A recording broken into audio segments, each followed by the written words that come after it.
curator, Alex Coons, who has put together a show for the Rife Gallery in Ohio. It's called Let's Get Digital.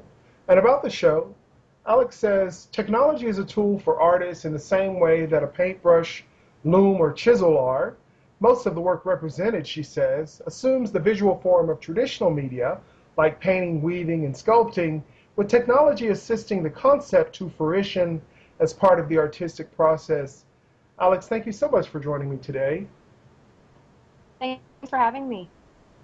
And if we could start by talking about how you got into the arts. How did you decide to get into a career in the arts?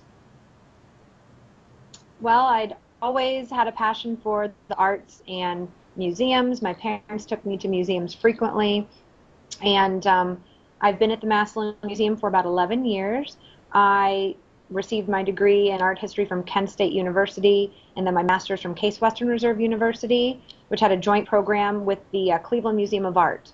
So I've always had a fondness for museums. And I worked at the Massillon Museum first as a curator for a little more than 7 years, and now as the executive director. So I've had the opportunity to work on both sides, from sort of behind the scenes to now the more administrative end. And I'm happy to advocate for the arts as much as possible in this new position.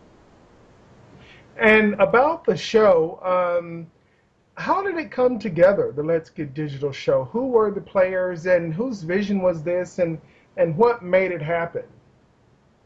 Well, the Ohio Arts Council had invited me to guest curate an exhibit and present to them an idea for a show. And I had long since been fascinated with digital art, stemming from conversations that were oftentimes sort of contentious about whether or not digital art was valid, in particular digital photography. Whether or not, in fact, it is art, we might Correct, say. exactly.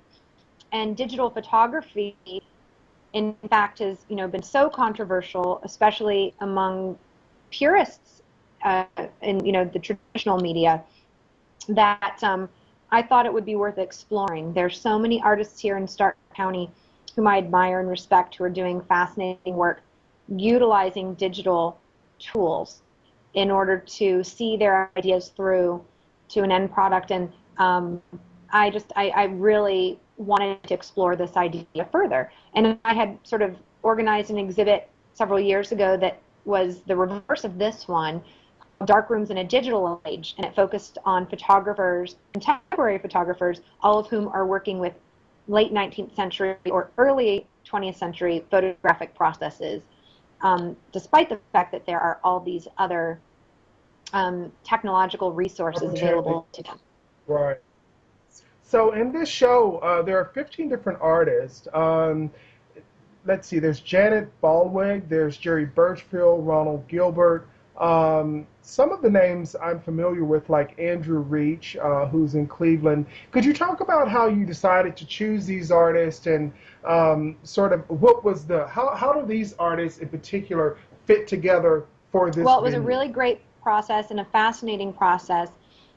I knew of certain artists I wanted to incorporate with whom I'd worked or with whom I'd been dying to have an opportunity to work with, like Janice Lessman Moss from Kent, and John Branham, Michelle Walkies from the Stark County area. There were people who I instantly knew I wanted to incorporate into this exhibit. And the Ohio Arts Council really stresses the fact that they like to see a lot of geographic diversity from all across the state. And knowing that I didn't have as Mm-hmm. strong a relationship with artists in the northwest corner of the state or the southern part of the state, I went to the Ohio Arts Council and I actually looked through about 3 to 4 years worth of applications for individual artist grants. And with the help of Ken Emmerich at the Ohio Arts Council, was able to narrow down hundreds and hundreds of artists whose work I considered. And it was really important for me also to have diversity in media, as well as gender and geography. So Right. it was a A yeah, really diverse yeah. show. And so when we talk about digital art, um, you know, it goes beyond just art. We're talking about the impact of technology on culture. Um, why do we need to be showing this work, and how is it reflective of what's happening in the broader sense of our culture here in That's a America? really great question. Well, the fact that digital technology is implemented by us daily on the most mundane of tasks, like making a phone call, to Skyping with you, to being able, Yeah, you know, um, to make to checking checking an an email, email, right, for from the instance. more mundane to the more profound, all the advances that it enables us to achieve in the medical and science fields.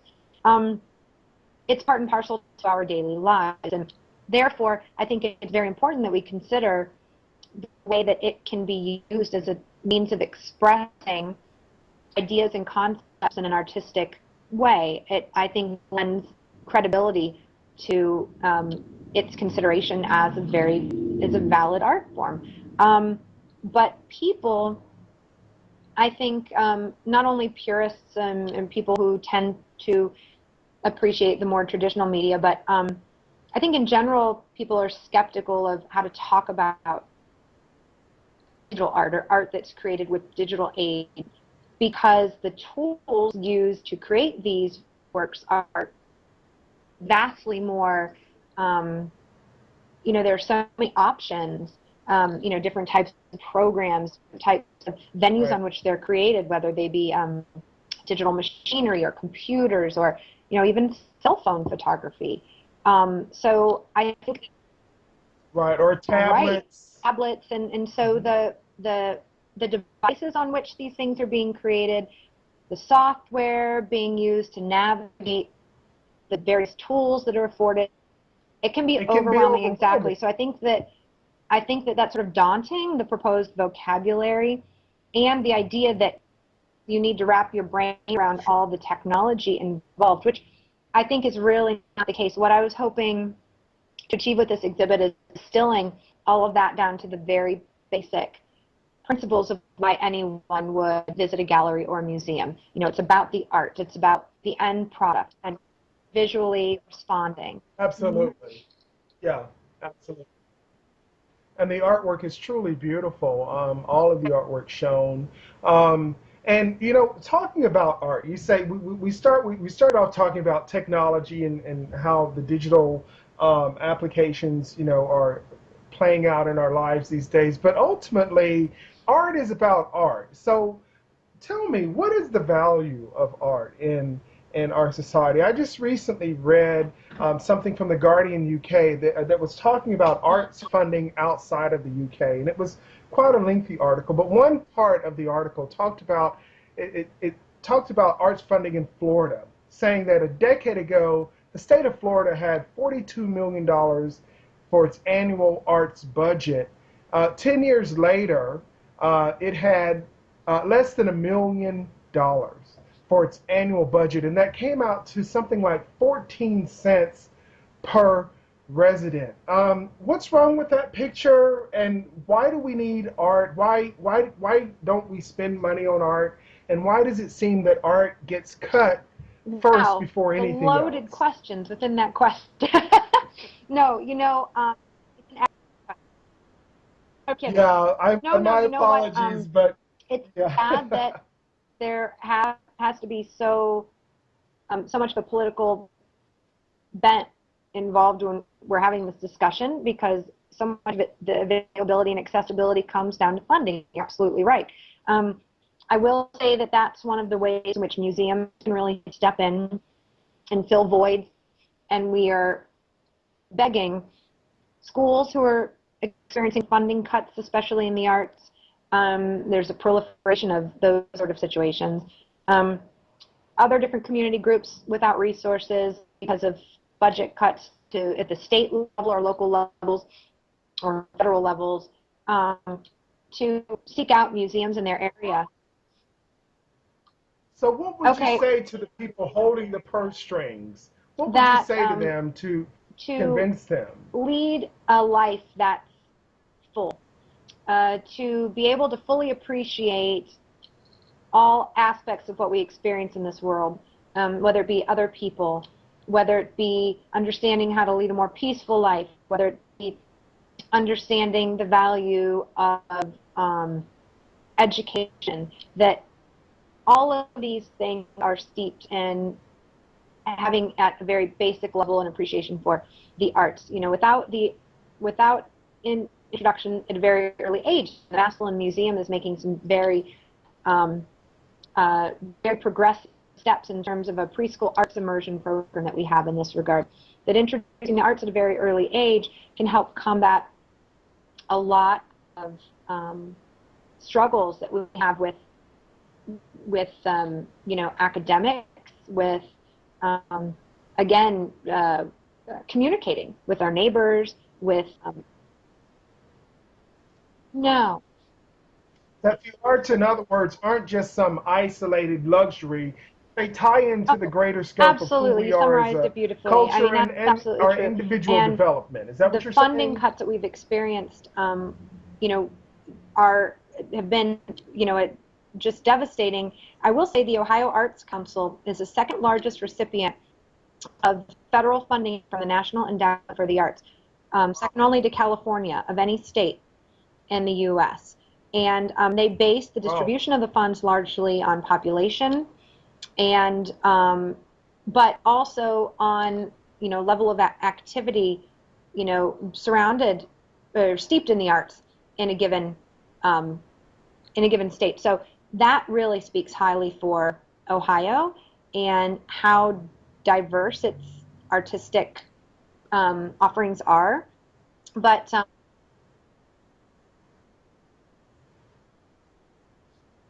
But I should say, though, and not to counteract what you just said, I think it's wonderful. But the National Endowments for the Arts, their budget this year is less than 150 million dollars, which comes to less than 50 cents no, per it U.S. doesn't. And, resident. you know, So all I can say is that I've does spoken to not sound legislators at inspiring. the national level. You know, we visited, along with several peers in the museum field, visited our congressman in February and helped advocate for museum funding as well as funding for the arts. You know, I would just encourage anyone who has access to a computer, anyone who can write a letter. Now it's very easy to do advocacy online through various organizations.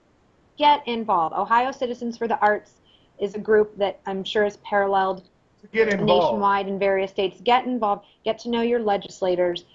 Make them aware of how important the arts are to daily life. Make them aware of the economic impact that the arts have on communities. There are so many communities struggling economically across the nation. Unemployment is high and problematic, as we know. There tends to be increased support in the time of economic downturns for the arts in terms of at a community level. Um, and, you know, that sort of absolutely. Right. Because it helps build morale, right? When Yep. people, yeah, I mean that's what the Works Projects Administration. That's part of what it was really about, was stimulating the economy, but Absolutely. And also in a building the digital morale age, and we really have the pulling potential not people only to out reach of our the Great legislators Depression. and those people of influence a lot more easily, but we have the ability to disseminate art um, in a more prominent way. It's much more accessible to the masses in a way that, you know, museums were viewed as sort of alienating exclusive institutions previously, and we're all trying to break that boundary. But the internet and Right. digital technology is a Yeah. way to break down those boundaries even more. So, um, so yes, it's devastating the cuts that the government has made. Um, there's also hope. You know, there are all these grassroots But level there's also programs that hope. I see stemming up all over Ohio, all over. You know, there are efforts made, and I was just in Chicago, and they have the Color Jam public art installation on the sides of buildings in downtown. You know, just creating that awareness about of art and the way that it can be integrated into our daily life.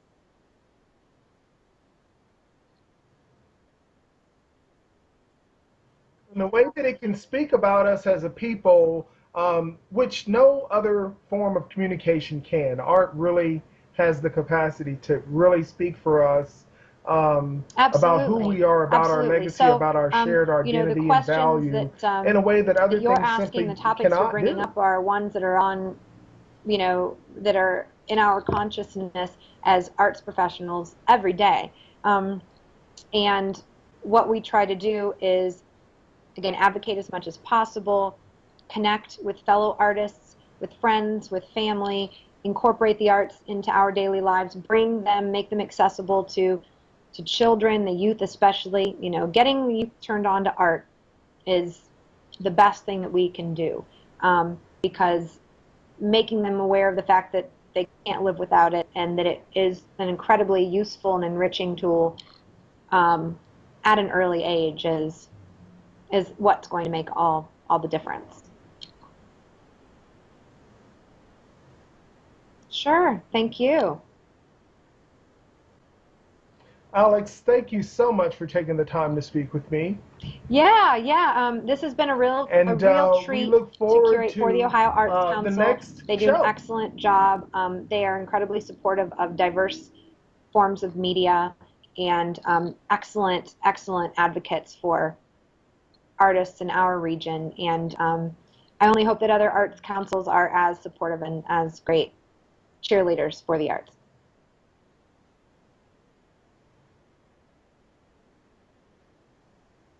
Thank you so much, Max. It was a pleasure. As do we at Art Digital Magazine. That's it for today. Thanks again for taking the time to speak with us.